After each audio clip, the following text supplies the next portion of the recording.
नमस्कार, मैं हूं जया श्रीवास्तव और आप देख रहे हैं डेली लाइन का स्पेशल शो सिनेमास्कोप, जिसमें आज हम बात करेंगे एक ऐसे कॉमेडियन और एक्टर की जिन्हें लोग उनके किरदारों के नाम से जानते हैं। कोई उन्हें बाबूलाल कहता है तो कोई कहता है छोटा छतरी। नाम है जॉनी लीवर, जिन्होंने हम सबको अपने अलग अलग रोल और अंदाज से खूब हंसाया है। गंभीर फिल्मों में भी उनके कॉमेडी का तड़का लोगों को बांधे रखता था। तो चलिए आज जॉनी लीवर की जिंदगी से जुड़े कुछ किस्सों को आपके साथ शेयर करते हैं। करीब 300 से ज्यादा फिल्मों में काम कर चुके जॉनी लीवर का बेशक कोई गॉडफादर नहीं था, लेकिन फिर भी वो कभी किसी सिफारिश के मोहताज नहीं रहे। पर्दे पर उनकी उपस्थिति ही काफी थी लोगों को पर्दे से चिपकाने के लिए। किरदार तो उन्होंने खूब गंभीर भी किए, लेकिन उनकी पहचान और सही मायनों में उन्हें सफलता कॉमिक किरदारों में ही मिली। उनकी खास बात ये रही कि उनकी तारीफ अपने समय के सबसे बड़े कॉमेडियन रहे जगदीप, महमूद, जॉनी वॉकर भी दिल से करते थे। फिल्मों में कदम रखने से पहले जॉनी लीवर का नाम जॉन राव हुआ करता था। वो अपने एक दोस्त केदार के साथ कुछ बनने के लिए पूना चले गए। वहां उन्हें काम तो नहीं मिला, लेकिन वो ट्रेनों में पेन जरूर बेचने लगे। जॉनी लीवर ने एक बार खुद बताया था कि पेन बेचने का आइडिया उन्हें उनके एक सिंधी दोस्त ने दिया था। जॉनी अपने दोस्तों के साथ ट्रेनों में पेन बेचते थे। पेन बेचने के दौरान जॉनी के दिमाग में आइडिया आया कि क्यों ना अभिनेताओं की मिमिक्री करके पेन बेचा जाए। तब से जॉनी अशोक कुमार और जीवन जैसे अभिनेताओं की मिमिक्री करने लगे और उनके पेन की बिक्री 3 से 4 गुना बढ़ गई। जॉनी बचपन से ही बहुत ज्यादा शरारती थे।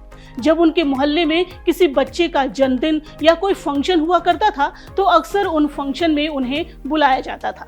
जो नहीं बुलाते थे उनके यहाँ जॉनी अपने दोस्त के साथ उन फंक्शंस में घुस जाया करते थे। उनका मकसद बस यही होता था कि जहाँ भी फंक्शन हो वहाँ स्टेज पर माइक पकड़कर लोगों का मनोरंजन किया जाए। एक बार जॉनी के दोस्त केदार ने एक किस्सा बताया था कि एक बार एक समारोह में कुछ किन्नर आ गए और वो अपना राग गाते हुए पैसे मांगने लगे। जॉनी भाई ने जमकर उनके साथ कंपटीशन किया और आखिर में किन्नरों ने कहा कि जॉनी आप हमारे ग्रुप में आ जाओ। जॉनी ने इस कंपटीशन में काफी पैसे इकट्ठे कर लिए थे। जॉनी ने जेब से वो पैसे झाड़े और किन्नरों को देते हुए कहा कि ये लो अपने पैसे, मैं तो चला।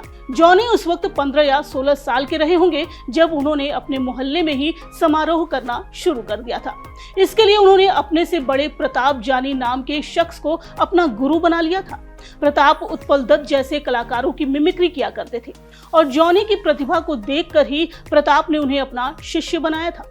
जॉनी के सामने भाषा की बड़ी दिक्कत थी। वो सिर्फ टपोरी भाषा बोलते थे। वो प्रताप जानी ही थे जिन्होंने जॉनी को सभ्य भाषा का ज्ञान कराया था। धीरे धीरे जॉनी को अपने मोहल्ले में पहचान मिलनी शुरू हो गई। जॉनी अभी भी प्रताप को अपना उस्ताद मानते हैं। अपने शुरुआती दिनों में जॉनी लीवर हिंदुस्तान लीवर कंपनी में काम करते थे। एक बार कंपनी में एक समारोह का आयोजन किया गया। जॉनी कंपनी में काम करते हुए अपनी मिमिक्री के लिए भी मशहूर थे। उन्होंने अपने साथ काम करने वाले अपने सीनियर्स की मिमिक्री करके वहां काम कर रहे सभी लोगों का खूब मनोरंजन किया करते थे। इस बात से खुश होकर जॉनी के यूनियन लीडर ने स्टेज पर चढ़कर बोला कि जिस आदमी ने हंसा हंसा कर हमारे लीवर की ऐसी की तैसी कर डाली, आज से उसका नाम लीवर होगा। जब जॉनी ने सिनेमा में कदम रखा तो उन्होंने अपना नाम जॉनी लीवर रख लिया। हिंदी सिनेमा की जानी मानी म्यूजिक डायरेक्टर की जोड़ी कल्याण जी आनंद जी उस समय कुछ स्टेज शो किया करते थे। इनसे जॉनी की मुलाकात अभिनेत्री तबस्सुम ने करवाई थी। तबस्सुम का अपना एक अलग ग्रुप हुआ करता था जिसमें जॉनी भी शामिल थे। एक बार एक बहुत बड़ा शो किया गया जिसमें बप्पी लहरी, कल्याण जी आनंद जी और आर.डी. बर्मन जैसे संगीतकार मौजूद थे। शो में प्रस्तुति देने वाले भी बड़े बड़े सितारे थे। शो में एक खाली जगह को भरने के लिए आनंद जी ने जॉनी को स्टेज पर जाने के लिए कहा। जॉनी की मिमिक्री के फैन तो पहले ही बन चुके थे। जैसे ही जॉनी स्टेज पर पहुंचे तो जॉनी की आवाजें आनी शुरू हो गई। तब से फिल्मी सितारे भी जान गए कि जॉनी क्या चीज है। फिल्म डायरेक्टर की जोड़ी अब्बास मस्तान की फिल्मों में ज्यादातर जॉनी लीवर नजर आते थे। एक इंटरव्यू में अब्बास मस्तान ने खुद बताया था कि वो अपनी फिल्मों में जॉनी लीवर का किरदार अलग से लिखा करते थे। बाजीगर, दरार, खिलाड़ी, बादशाह जैसे फिल्मों में जॉनी के अच्छे खासे किरदार हैं। बादशाह फिल्म के दौरान एक किस्से का जिक्र करते हुए अब्बास मस्तान ने बताया कि एक दिन शूटिंग के एक सीन में जॉनी भाई मूड में नजर नहीं आए। पैकअप के बाद जब उनसे पूछा तो उन्होंने बताया कि उनके पिताजी का एक बड़ा ऑपरेशन हुआ है।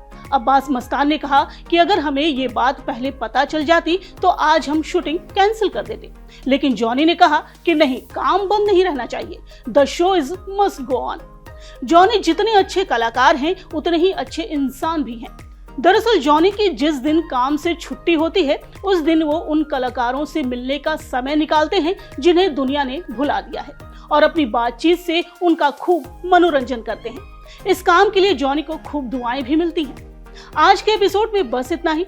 अगली बार बॉलीवुड के किसी और किस्से कहानियों के साथ हाजिर होंगे। तब तक के लिए नमस्कार।